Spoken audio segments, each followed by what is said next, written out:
Today, I would like to share with you a topic titled, The Root Cause That Prevents You from Being Yourself, through the book, Our Inner Conflicts, by the famous American psychologist Karen Horney.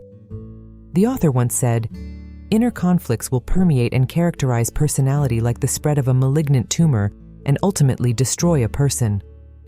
In recent years, many of us have faced unprecedented psychological pressure. We are tired, anxious, troubled, and lonely. Our hearts are full of conflicts before every decision, big or small. Sometimes we think we can walk a brighter path, but we find ourselves precariously balancing on a shaky bridge. Sometimes we bitterly see ourselves drifting away from our original intentions and becoming the kind of person we despise.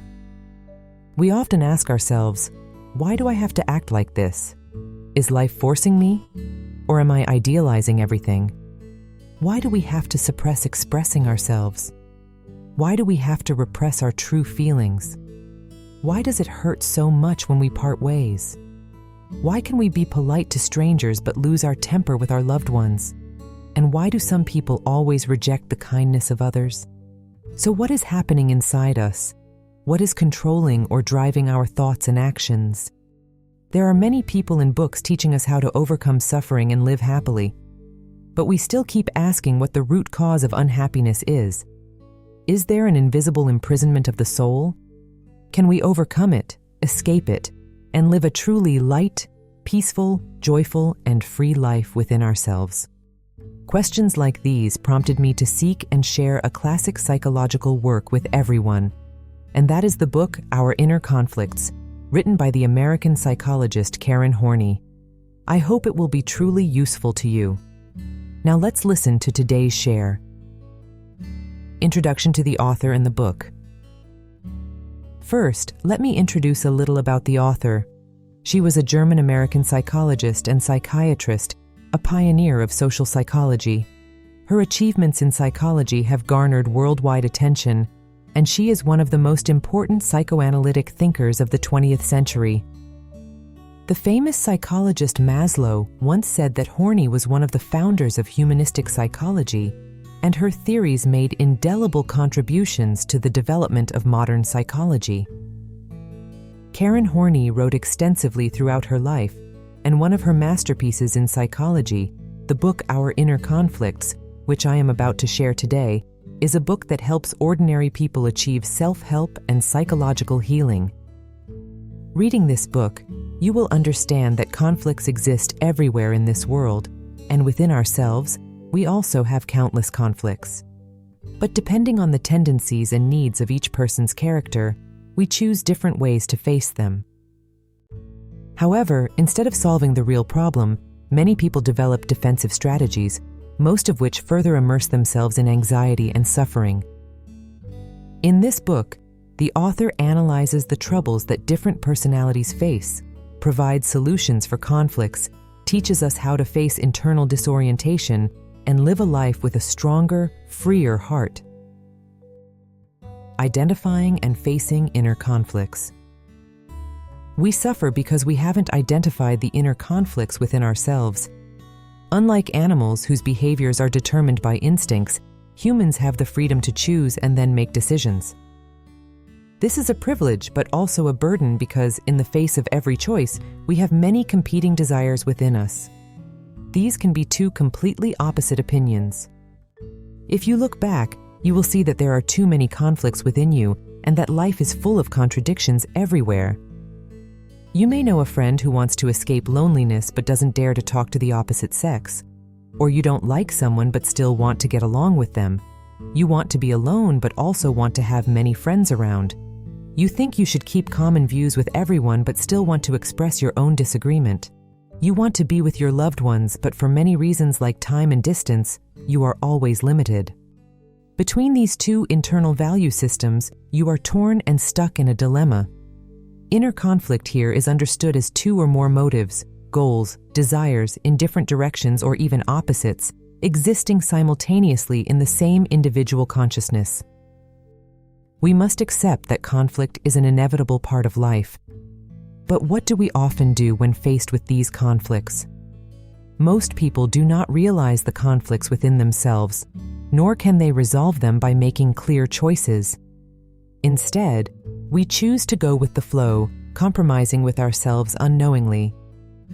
In neurosis, conflict plays a much bigger role than people think because it is not easily detected, and people always want to deny its existence. Thus, symptoms such as anxiety, hesitation, fear, and depression often occur in humans. All inner conflicts within us stem from interpersonal relationships. So what should we do now when all troubles stem from social relationships? Do we have to choose to live alone? It's not like that. Being alone doesn't mean eliminating all social relationships, but those who think of avoiding relationships are actually seeking to escape difficulties rather than facing the problem.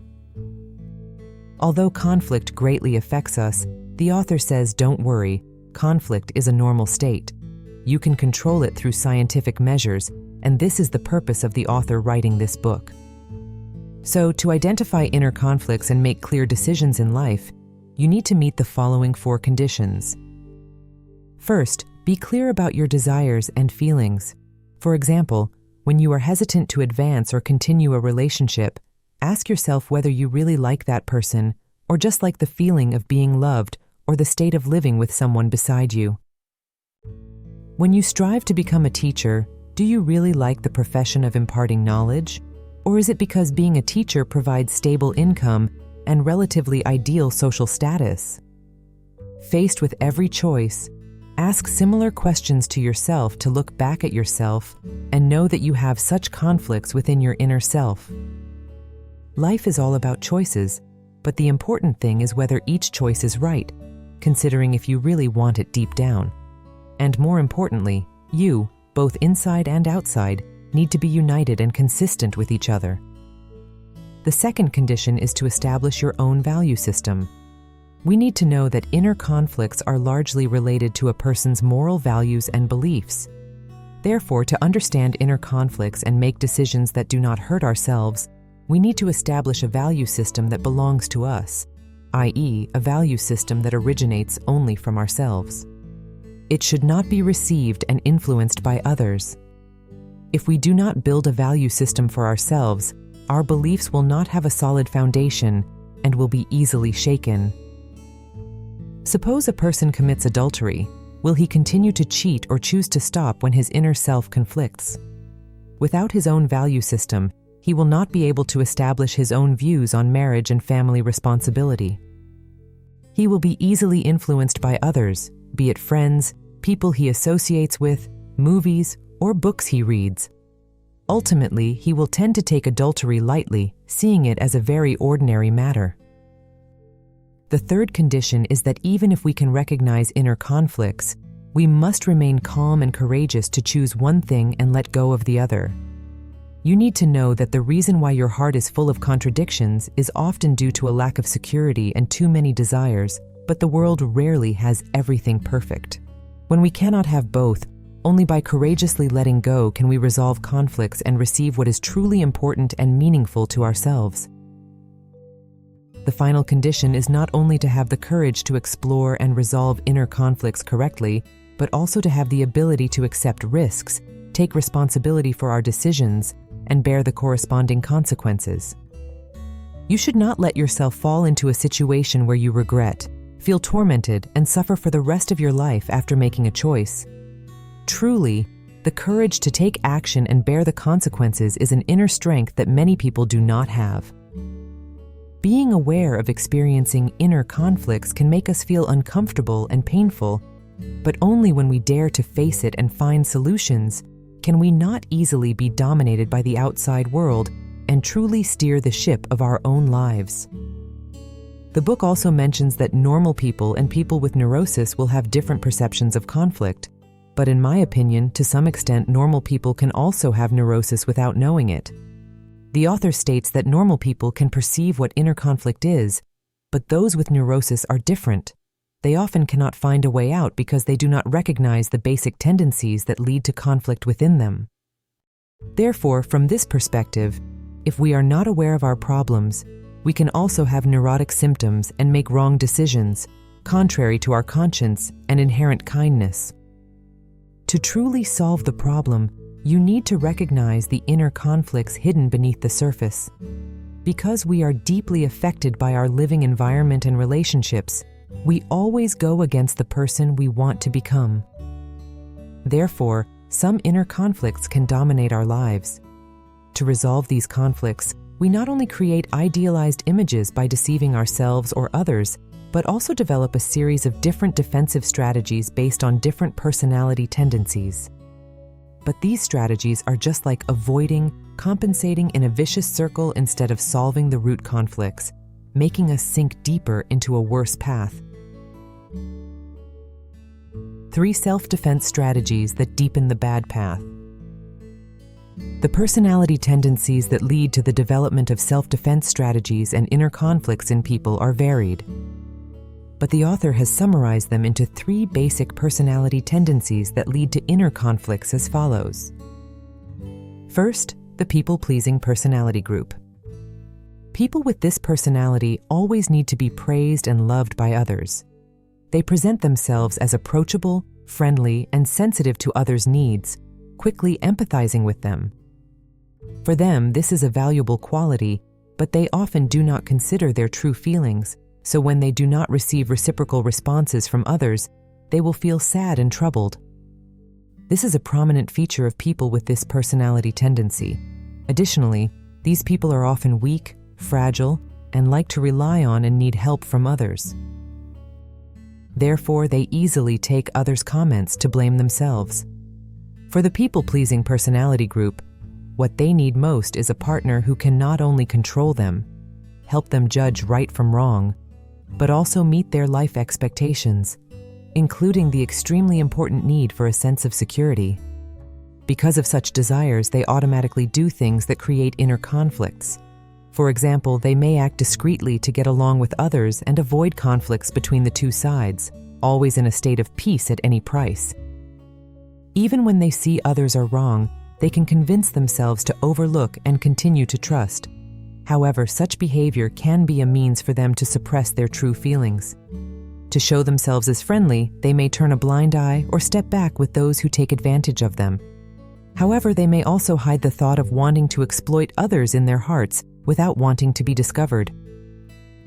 Second, the counteracting personality group. People who tend to confront others often feel that everyone is hostile towards them, which is natural for them. They believe that human nature is evil and life is a struggle against each other.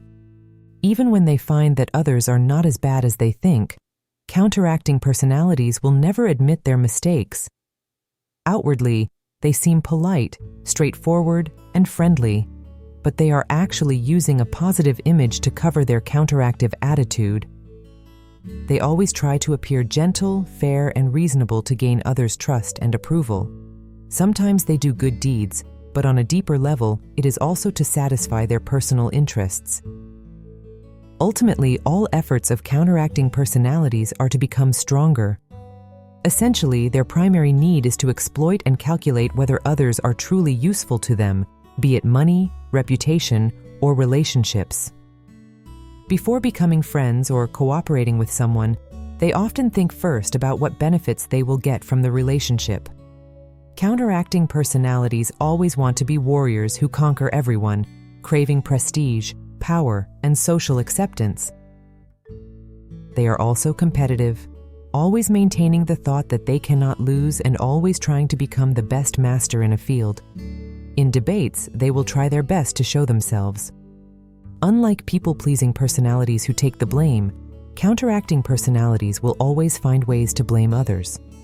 Because of this personality, they always have conflicts when they have to show a friendly facade or an attitude of pleasing someone. Outwardly, counteracting personalities seem proactive and achieve success more easily than others, but in reality, they live unhappily because they do not really trust others and always feel that the other person has some ulterior motive. They are often emotionally indifferent and live in doubt about everything. In U.S. social culture, people often encourage dynamism, extroversion, and sociability, so counteracting personalities are more likely to be favored, while people-pleasing personalities are more likely to be limited. However, according to the author, This is not a good cultural phenomenon. The third personality group is the detached personality group. These people have a need to distance themselves from others and even themselves. Many of us sometimes want to be alone, which is normal, but detached personalities find being with others an unbearable pressure. They frequently use solitude to avoid this pressure. Furthermore, they not only keep their distance from others, but also numb their own emotional experiences. In other words, they are unsure of what they like, dislike, as well as their beliefs, fears, and desires. People who are detached from others actually have many significant needs. First, they want to maintain an emotional distance between themselves and others. Therefore, they create a protective barrier to prevent relationships of any kind, such as love, cooperation, or competition. When external factors intervene in that barrier, they develop a fearful mentality. The second important need is that they always want to protect their privacy. They hide and cover their lives with a veil of mystery. They like to work, study, and entertain alone, not liking others to interfere. They even consider inquiries a kind of interruption. The third need, and also the highest in this personality, is the desire to be completely independent, unaffected, unbound, and responsible for oneself. They are very sensitive and tend to avoid anything related to duty and pressure. Additionally, a person with a detached personality will always feel special. When they find that they are not treated specially by others, they develop a sense of being belittled, which can make them angry. This group of people also always feels superior to others. But over time, if accompanied by failure or unmet expectations, they will realize that they have to find a way to maintain relationships with others.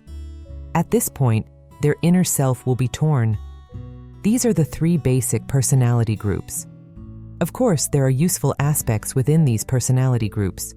For example, people-pleasing personalities can establish good, friendly relationships and live harmoniously with others. Meanwhile, detached personalities can gain a lot of peace and remove the outside noise. However, once these personality tendencies become rigid, obligatory, or excessive, they will become pathological symptoms and create obstacles for personal development, making it difficult for you to have a healthy psychological life.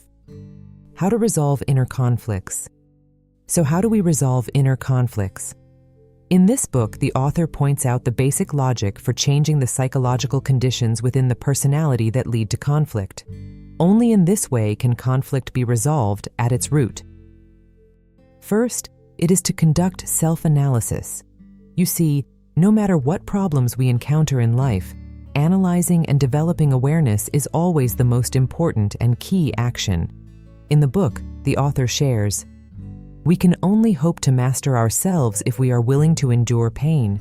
There is nothing enviable about the artificial peace achieved by a dull mind. It only makes people vulnerable and easily influenced." Consciously experiencing conflict is an invaluable asset to your life. Although it may be painful when you do so, the more courageously you face your conflicts and find solutions to them, the more freedom and inner strength you will gain. Only by being willing to confront pain directly can the pain be resolved. Analyze why these conflicts arise, what defense mechanisms you have established for these inner conflicts, what ideal image you are trying to become, what mask you are wearing. We still have countless days to live in the future, but in the end, life has only one matter: living as ourselves. Philosophers throughout the ages have emphasized the importance of being oneself and the despair when we cannot do so. Our purpose of existence is nothing other than becoming our true selves. It's time for you to remove the mask, look into your inner self, and recognize the conflicts within you. This is the first step. Step 2 is to ignite the love within you. The love here should not be understood as the narrow love between two people, but a broader love. We can understand it as a positive emotion, filled with a positive, loving attitude towards yourself, others, and the whole of life. The most fundamental aspect of true love is sincerity. When you can be honest with yourself, love all the experiences in your heart, sincerely treat others, you can remove the disguise, deceive neither others nor yourself. Sincerity in love allows your emotions to arise in the most natural way, and then all feelings are not repressed, and your inner self becomes complete and unified. After that, conflicts, whether large or small, will be easily resolved. Above is my most concise summary of this book. Finally, I want to emphasize to everyone that all fears in life stem from unresolved inner conflicts. Who are you? Do you see yourself in one of the 3 personalities above? Just look at the most everyday things. Do you easily get angry with your loved ones but are kind to strangers? Do you often get angry for no reason? Are you afraid to do uncertain things? Are you trying to create a friendly image in the eyes of others? Are you rejecting all relationships? Are you looking for every way to make yourself stand out? Keep asking yourself such questions. Nietzsche said that there is only one path in this world, and no one can walk it but you. Where it leads, don't ask, just walk it. Thank you for listening. If you find this video helpful, please share it with those who need it, give me a like, subscribe, and turn on the notification bell to watch my latest videos. Once again, thank you and see you in the next videos.